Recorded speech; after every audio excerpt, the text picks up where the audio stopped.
கோவிஷீல்டை தொடர்ந்து கோவாக்சின் தடுப்பூசிகளும் பக்க விளைவுகளை ஏற்படுத்தும் என்கிற அதிர்ச்சி தகவல் வெளியாகியுள்ளது.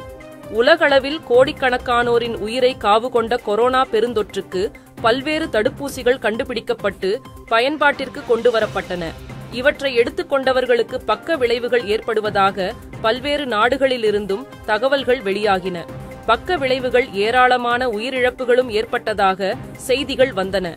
இருப்பினும் அவற்றை தடுப்பூசி தயாரித்த நிறுவனங்களும் மருத்துவத்துறையினரும் தொடர்ந்து மறுத்து வந்தனர். இதுபோன்ற சூழலில் கோவிஷீல்டு தடுப்பூசியால் சில பக்க விளைவுகள் ஏற்படும் என்று அதனை தயாரித்த ஆஸ்ட்ராஜெனிகா நிறுவனம் லண்டன் நீதிமன்றத்தில் அறிக்கை ஒன்றை தாக்கல் செய்தது. இது பெரும் அதிர்ச்சி அலைகளை ஏற்படுத்திய நிலையில் கோவிஷீல்டு தடுப்பூசியை திரும்பப் பெறுவதாக ஆஸ்ட்ராஜெனிகா நிறுவனம் அறிவித்தது. இதுபோன்ற சூழலில் கோவாக்சின் தடுப்பூசியும் பக்க விளைவுகளை ஏற்படுத்தும் என்ற தகவல் வெளியாகி அனைவரும் அதிர்ச்சியில் உறைய வைத்துள்ளது.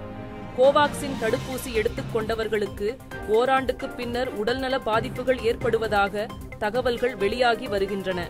கோவாக்சின் எடுத்துக் கொண்டவர்களில் 30% பேருக்கு பாதிப்பு ஏற்பட்டுள்ளதாக ஆய்வு முடிவுகளில் தெரிய வந்துள்ளது. குறிப்பாக பெண்களுக்கு அதிக பாதிப்பு ஏற்பட வாய்ப்பு இருப்பதாகவும் கூறப்படுகிறது.